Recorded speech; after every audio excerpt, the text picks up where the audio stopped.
La chemise hawaïenne, tout ça, alors qu'on est en plein hiver, c'est que de la caméra, hein. Vous faites pas attention à ça, surtout vous faites pas attention à ça. On a perdu, bah, du coup hier, mais ce sera avant-hier pour les gens de YouTube, une finale de Coupe du Monde. On a perdu une finale de Coupe du Monde face à l'Argentine, mais moi je voulais revenir aussi, euh, comme vous l'avez appris bah, hier, du coup, Benzema a pris sa retraite internationale.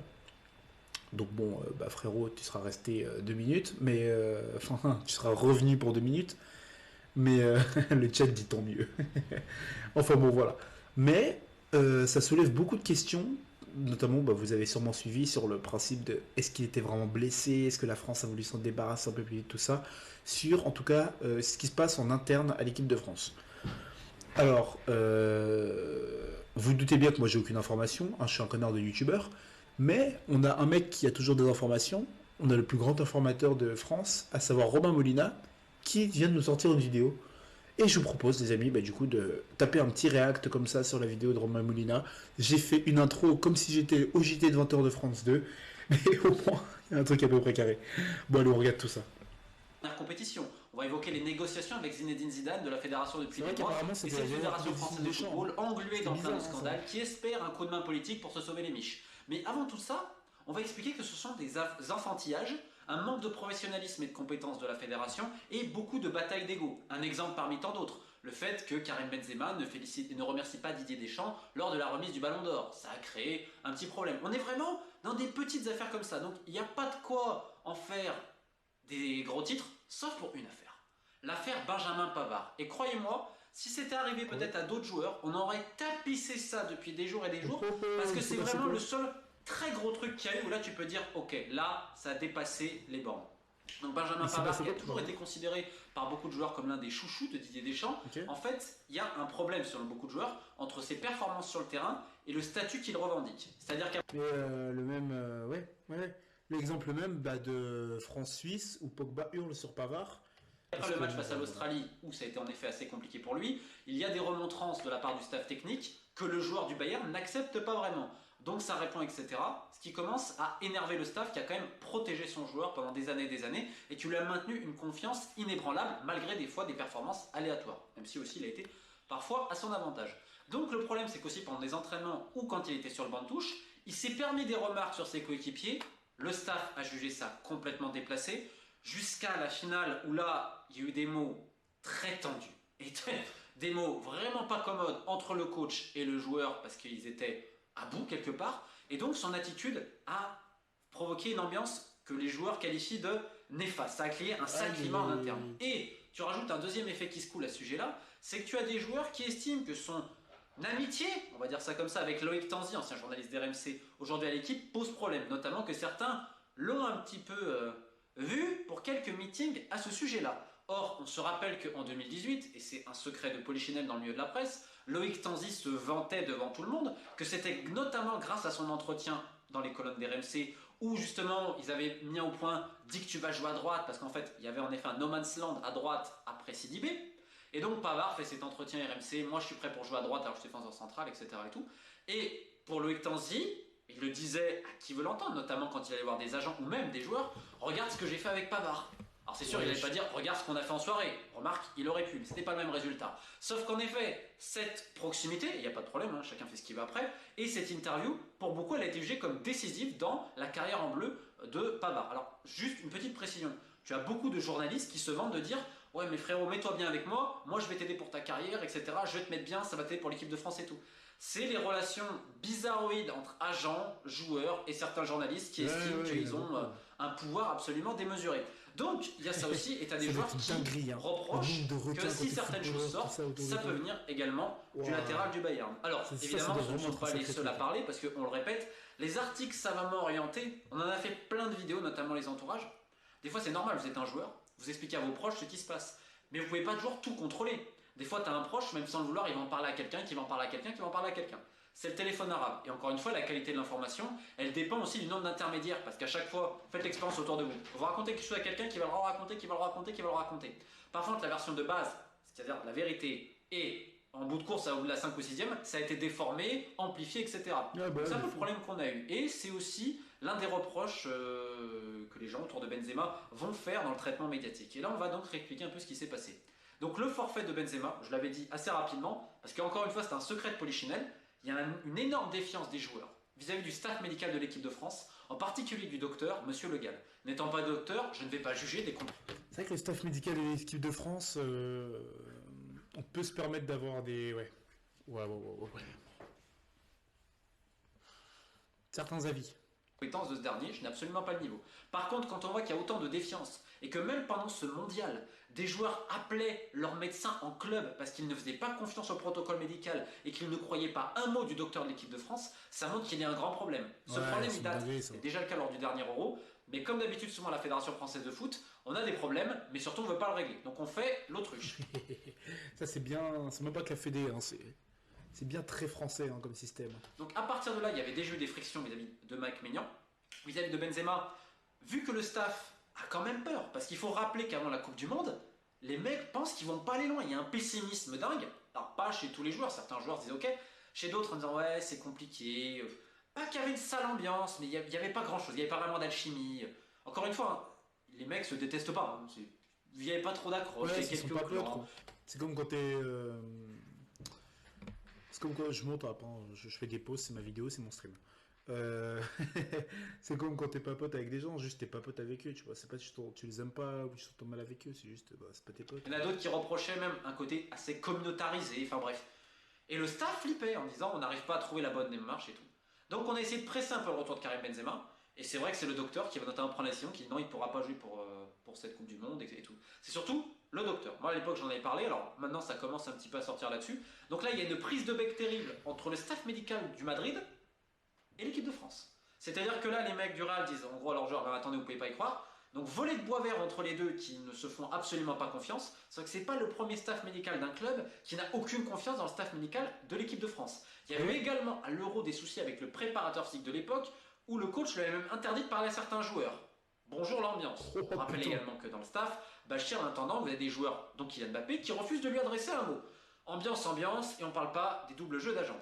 Donc à partir de là, c'est notamment le staff médical qui prend cette décision. Vis-à-vis de Deschamps, on entend quoi? On dit que Benzema... Je regarde à quoi il ressemble. Francis.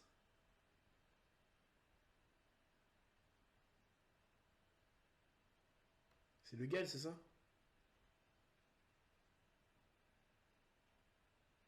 Ça s'appelle même pas Francis en vrai, je suis en taré moi. Benzema soit là ou soit pas là, s'il peut pas jouer, ça allait causer plein de problèmes. Donc l'idée c'était de dire mieux vaut qu'il soit pas complètement avec nous parce que ça va polluer le groupe, ça va encore leur ajouter trop de pression. Et sur ça on peut pas lui en vouloir parce que c'est vrai que médiatiquement, même sur les réseaux, les gens lambda, toujours Benzema. C'est comme l'idée de l'opposer toujours à Olivier Giroud. Après Benzema, sans l'opposer à Giroud, sans l'opposer à qui vous voulez, hein, faut reconnaître que on aime beaucoup le joueur, hein. Mais il a une com désastreuse en vrai, hein. Je sais pas c'est qui ses équipes de com, je sais pas si c'est ses potes, je sais pas si c'est des vrais mecs d'équipes de com et tout, mais il a une com désastreuse Benzema. Oh putain, ça y est frère, ça y est.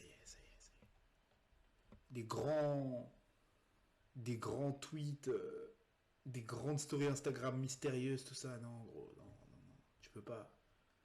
Tu peux pas, mais alors, t'es ballon d'or quoi, t'es ballon d'or, t'es joueur phare pour l'instant du Real Madrid. Ouais, tu peux pas faire des tweets et des stories visées comme si t'étais dans District. Arrête frère, arrête. Que franchement, du côté d'Olivier Giroud, il y a même plutôt l'envie de dire mais pourquoi Deschamps essaye pas de nous aligner tous les deux? Est-ce qu'un mec est content de pouvoir jouer plus? Oui, à tous les niveaux. Vous, en club amateur ou moi, si le mec qui joue plus que moi, il peut pas être là, je vais être content parce que je vais jouer plus. Je lui souhaite pas de malheur, mais c'est comme ça. Donc, est-ce qu'il y en a qui se sont réjouis du départ de Benzema? Oui. Oui, notamment Lloris Griezmann, parce qu'ils n'ont jamais vraiment accepté son retour, ils disaient que c'était leur équipe, etc. C'est des histoires entre eux, je ne vais pas rentrer là-dedans. Mais arrêtez d'opposer Giroud et Benzema, parce que là, pour le coup, c'était pas vraiment le cas. Donc, le problème, c'est même pas les joueurs, parce que tu as des joueurs qui soutenaient aussi Benzema à ce niveau-là, sauf que quand ils ont soutenu un peu publiquement, on est venu à leur taper dans le dos, ou sur les doigts, ou là surtout pas, etc. Donc en fait, c'est aussi les histoires du passé, c'est qu'il n'y a jamais eu une pleine confiance, parce que le retour, il n'a pas été spontané et naturel, ça a été un peu obligé. Ouais, c'est vrai, et puis surtout après l'Euro, la fédération se disait bon si jamais il y a un problème on va lui mettre sur le dos. Il y a certaines personnes à la fédé qui l'ont pensé. On va dire que tu penses pas des cicatrices comme ça, juste avec un petit sparadrap. Et comme je te dis, c'est encore des histoires d'ego. Il me remercie pas pour la cérémonie du Ballon d'Or, et patati et patata. De l'autre côté, comme je vous dis, il y a des enfantillages d'un côté et de l'autre. Les stories de Benzema et tout, parce que franchement, Ouais, c'était voilà. intelligent. Mais en fait, il y a Voilà, tellement hein. d'hypocrisie et de problèmes que tu as de grandes déceptions. Donc c'est surtout un quiproquo, il s'est pas passé des trucs non plus de fou, mais c'est vrai qu'en effet, du côté du Real Madrid, on se dit que certains qui faisaient devant Oh mais Karim, t'es mon pote, nanana, après c'est un petit peu oublié à ce niveau parce qu'en effet, certains veulent devenir le héros de la compétition et tout. Et ça a été le problème. Quand Mbappé commence à monter en équipe de France, t'as certains cadres, notamment Griezmann, qui avaient du mal à l'accepter. Est-ce que Griezmann a répondu sur le terrain? Parce que tout le monde a dit c'est le show des champs. À part en finale, il est au travers, il fait une excellente Coupe du Monde. Donc, C'est vrai qu'au final, encore une fois, c'était c'est pas fort, surtout hein, des Griezmann, histoires hein. On d'ego, en a pas trop de parlé bisbille, juste mais on avant, peut mais dire c'était pas pareil. trop ça, Griezmann. Quand Karim il Ouais, revient en c'était plus équipe du de France ressenti avec ce que j'ai Kylian, expliqué, moi. bah, ils essayent aussi de mettre leur pote à eux. Ou ils pensent que ce serait mieux avec Ousmane de l'autre côté, Ousmane Dembélé, qui en plus lui est pas du tout politisé. Donc, c'est un peu tout le monde, Zéro mais la c'est Coupe du surtout Monde beaucoup à Dembélé. d'incompréhension et aussi pas mal d'individualisme et d'hypocrisie de certaines personnes. Dans le même temps, il s'est passé quelque chose d'assez savoureux vis-à-vis du capitaine Hugo Lloris qui a été chahuté, rappelez-vous, en conférence de presse, je Ah crois que ouais? c'était avant la Coupe du Monde, Je sais et pas. vu que ça a commencé à toucher à sa propre image, Lloris encore qui fait un super mondial au demeurant, et bah il y a eu l'idée de dire ok on va peut-être faire un manifeste, on va dire qu'on n'est pas content pour les conditions pour les ouvriers sur les chantiers etc, pour les droits etc. Donc il y a eu une espèce de concertation conciliabule et certains ont dit attendez on va pas commencer à faire les activistes, à faire les politiciens. Certains n'étaient pas forcément d'accord mais tu avais certains joueurs de l'équipe de France, non pas pour une question de conscience mais plus pour une question d'image, de dire oh là là on nous parle trop de nous, est-ce qu'on ferait pas un communiqué pour dire regardez pour passer pour un look good quoi. Donc ça s'est aussi un petit peu parlé à ce niveau-là, ce qui avait énormément gêné la Fédé, parce que la Fédé ne voulait pas rentrer là-dedans. Dans le même temps, comme je vous dis, dans cette espèce de sac de nœuds, il y a évidemment la Ok. question de Didier Deschamps, qui disait à qui veut l'entendre avant la Coupe du Monde que c'était sa dernière compétition. Il l'a même dit à Ouais, ça certains c'était une joueurs. dinguerie, hein. Là, évidemment, c'est moins sûr. Tout Il y le monde aura s'accordait à ce 50-50, soit. on va voir s'il va continuer ou pas, parce qu'il était bien sûr au courant que la fédération, qui sait qu'elle est en grande difficulté et que dans un pays normalement Avec ce constitué, ils Zidane auraient dès déjà dû janvier, tout hein. sauter depuis longtemps. Je rappelle que pour des faits de un viol couvert à la fédération d'Islande, tout le comité de direction a dû démissionner. Et bon, visiblement, ce qui est valable en Islande n'est pas valable en France. Non, parce que, on va pas en parler maintenant dans ce stream, hein. J'ai fait une vidéo. J'ai fait deux vidéos même, je crois. Que je vous invite à regarder, hein. Je vais mettre tout ça sur l'équipe de France, mais Noël Le Gret, tout ça, hein. Ouais. Vous savez, vous savez, vous savez. Et ils ont contacté Zinedine Zidane en disant on va jouer, on va ramener Zidane, donc politiquement on va essayer de se sauver, et même dans l'image publique, regardez, on fait venir Zidane. Zidane il refuse le PSG, il refuse également Manchester, des propositions stratosphériques, notamment pour ça. Et là, Al Massoura ne voit-tu rien venir, parce que depuis un moment l'équipe de France c'était compliqué. Les C'est vrai. mecs n'y font pas. Et là, hop, ça commence à cliquer, ça se passe bien, Chouamini Rabiot au milieu, vous avez vu les matchs, tirage un peu abordable, mais ça passe bien, solidarité, un peu comme en 2018, super, on n'est pas du tout comme l'euro, donc ça remarche bien. Et là tu te dis, oulala, ça vient des mots de Le Gret, le même mec qui disait, oula, faut que je fasse Zidane ou autre, Ardouin aussi, la DG voulait, ah bah non, mais Deschamps c'est lui qui va choisir, etc. Noël Donc Le t'as un Gret, jeu de dupes et c'est vraiment. d'hypocrites exceptionnel, et Ouais, dans le même temps ouais. t'as un jeu C'est d'agents. un bail, hein. Deschamps, quand même pas le grand amour avec Zidane, bon, notamment vis-à-vis de sa relation un peu compliquée avec Christophe Dugarry, ce que vous voulez, mais derrière lui t'as Jean-Pierre Bernès, qui est quand même en perte de vitesse aujourd'hui. Sauf que Bernès c'est l'ancien partenaire d'Alain Migliaccio. Les deux, c'est la guerre avec ce qui s'est passé, puisque Migliaccio reproche à Bernès d'être parti quand lui est déçu avec la justice et tout. Enfin bref, les initiés connaîtront l'histoire. Et d'un côté, on se dit, attends, si on part, Bien fait c'est pour Zidane Migliaccio a qui va fait- récupérer, c'est ouais, pas je sais possible, pas on peut pas laisser ça. Donc tu as aussi une bataille un petit peu d'agents derrière tout ça. Et encore une fois, on arrive sur l'opportunisme de la Fédération française de foot, qui là n'a pas arrêté de répéter, pourquoi vous voulez changer quelque chose? On a gagné la Coupe du Monde et on vient de terminer en finale et on perd qu'au penalty. Eux, en fait, ils se servent de ça en disant mais regardez, on nous en veut, regardez le travail qu'on fait. Comme si s'asseoir, boire des coupes de champagne et prendre des grandes factures à la fin du mois en disant hey, regardez les notes de frais, etc. et surtout pas prendre de décision, ça avait quelque chose à voir avec les performances de l'équipe de France. Je ne savais pas que Noël Le Gret, Jean Lapère et consorts, c'était eux qui formaient les gamins et qui faisaient une bonne politique. Ah non mais oui, je suis assez d'accord. Franchement, je suis assez d'accord. C'est ouais. Mais moi je l'avais dit, hein. J'espérais un peu secrètement, bah, enfin, on le souhaite pas, hein. On l'espère, on le souhaite pas que la France, enfin que la malédiction ne nous soit pas, enfin nous soit favorable. Bizarre de dire ça, hein. Et qu'on sorte en poule pour que afin que ça éclate à l'intérieur de l'équipe de France et qu'on vire tout le monde, tu vois, les Noël Le Graët, tout ça se dégage et qu'on recommence tout à zéro. Et que même si à la limite vous me dites, oui, ils vont bâtir l'équipe de France juste autour de Mbappé, je m'en branle, faites ça, ça vous chante. Je veux un nouveau truc, un nouveau cycle. Et même si c'est, bah, du coup, ça veut dire espérer gagner une Coupe du Monde, espérer que gagner un trophée en 2026 pour la Coupe du Monde 2026. Voilà, c'est ce que j'espérais. Ça ne s'est pas passé, ça ne se produira peut-être pas. Euh... Non, personne n'espère ça, c'est hors sportif et problème que j'ai pas là. Oui, oui, c'est hors sportif, mais il faut que le sportif ne marche pas pour que le hors sportif change. C'est ce qu'on est en train d'expliquer du coup. Vous voyez ce que je veux dire ou pas? Parce que tant que le sportif marchera, le hors sportif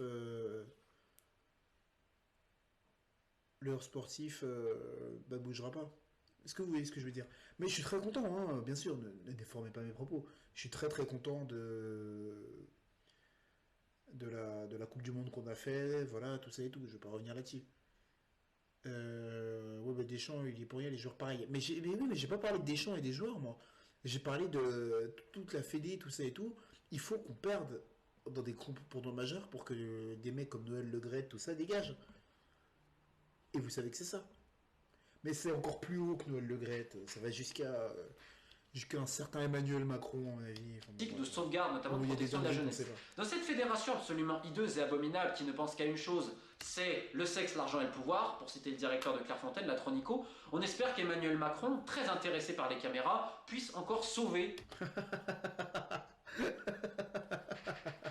C'est vrai que c'est un mec de la caméra, hein, Macron. C'est vrai que c'est vraiment un mec de la les caméra. dirigeants de la fédération. Ils estiment que c'est même normal. Alors bien sûr, il y a cet audit qui a été entamé. On dit que les conclusions seront rendues mi-février. On va voir. Mais est-ce que cet audit va aller au bout du compte? Comment on va faire respecter la loi dans ce pays? Et parce que l'équipe de France va, c'est quoi le rapport? Qu'il faudrait sauver des gens qui n'ont pas alerté les justices alors qu'ils étaient au courant de crimes, ce qui est l'article 40?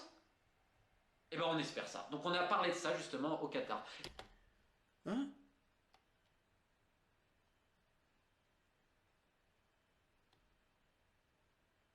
Et on a encore C'est plus une fort dans dinguerie. la soumission, c'est-à-dire que la Fédération française de foot est aujourd'hui la seule fédération d'importance en Europe Waouh, qui putain, les soutient screams. pleinement tous les plans de Gianni Infantino. Vive la FIFA, vive Gianni Infantino. Donc en fait, Infantino, il pourrait leur dire n'importe quoi. Oui, oui, oui. Je rappelle qu'Emmanuel Macron et la Fédération française de foot ont glissé également quelques anciens de leurs collaborateurs à la FIFA, qu'un bureau s'est délocalisé à Paris et qu'on permet à la FIFA d'utiliser un hôtel important de la capitale française. Donc c'est un match made in heaven, j'ai presque envie de dire. C'est une rencontre au paradis entre l'État français et la FIFA. Vous savez, cette FIFA qui va faire encore plus en plus de foot, cette FIFA qui invite Pierre-Alain Mugengi, le président de la Fédération gabonaise, qui venait de passer 6 mois en détention et qui est en liberté provisoire en attente de son procès, puisqu'il est accusé d'avoir couvert un réseau pédophile. Bah oui, vous savez, c'est cette FIFA-là qui, en effet, ne peut que s'entendre avec la Fédération française de football et ce qu'ils ont couvert. Alors, on pourra reparler de Benzema et tout ça, et c'est vrai que pour beaucoup, c'est un coupable idéal. Et on peut en vouloir également au niveau médiatique à certains, parce que quand tu balances beaucoup, ça aide. Pourquoi après, on parle pas trop de toi, de tes caprices, Ouais, de ce que c'est tu vrai, veux. ouais. Mais Parce que si par exemple, Rabiot aurait bougé une oreille, clac. Parce qu'en effet, lui, il joue pas trop le jeu avec certains. On peut lui reprocher plein de choses. Mais c'est pas un mec qui va chercher les stats, c'est pas un mec politique. Malheureusement, en équipe de France, t'as un coach qui est dans. Très bon coach, attention, mais qui est dans la politique, un bienvenue staff qui est dans la à politique, du une monde. fédération qui est dans la politique, et des joueurs qui sont un peu politisés, et d'autres qui n'osent pas trop parler. Donc voilà, c'est un peu tempête dans un verre d'eau pour autre chose. Mais honnêtement, c'est assez écœurant de voir toute cette ambiance en équipe de France parce que tu te rends compte qu'il n'y a rien d'authentique. Bref, je terminerai cette vidéo en mettant en lien en description les dernières enquêtes d'abus sur mineurs que j'ai fait dans le football. Bah, je veux en même J'espère temps, qu'on pourra en les- parler. Pourquoi? Parce les que si on n'en descriptions parle des pas, anciennes l'impunité vidéos va de Mina et continuer. tout que Elles j'ai sont en France ou regardé ailleurs, ici pour c'est le même comprendre un peu le combat contexte. pour les jeunes, il faudrait jamais l'oublier. Et rien que pour Mais, mais Molina a raison sur beaucoup de choses. Alors oui, oui, oui, Karim Benzema est loin d'être exempt de toute reproche, mais très très loin. Ses stories Instagram sont honteuses. On va pas se mentir, on l'a tous ressenti. Qu'il y avait une atmosphère bizarre depuis son retour, malheureusement. Hein, moi, je ne souhaite pas la mauvaise atmosphère.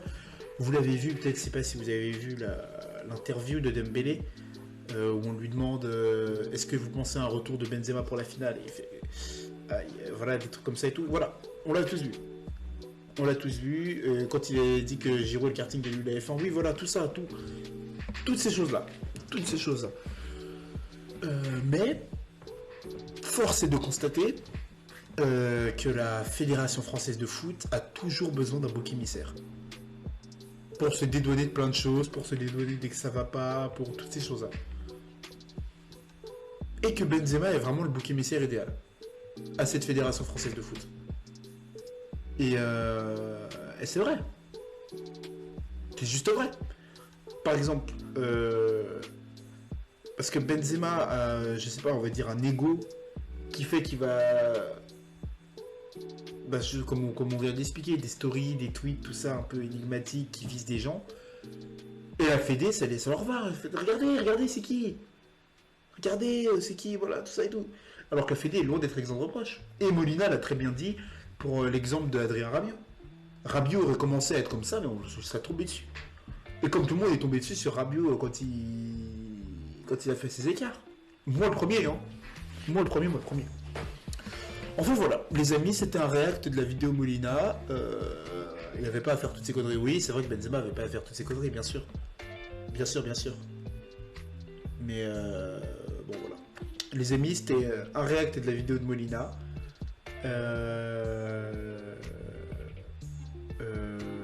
Voilà, hein, écoutez, qu'est-ce que je peux vous dire si ce n'est abonnez-vous, venez en live Twitch, je vous mets les liens partout, juste là il y aura les liens, je mets les liens dans la description. Merci à tous et je vous retrouve à la prochaine.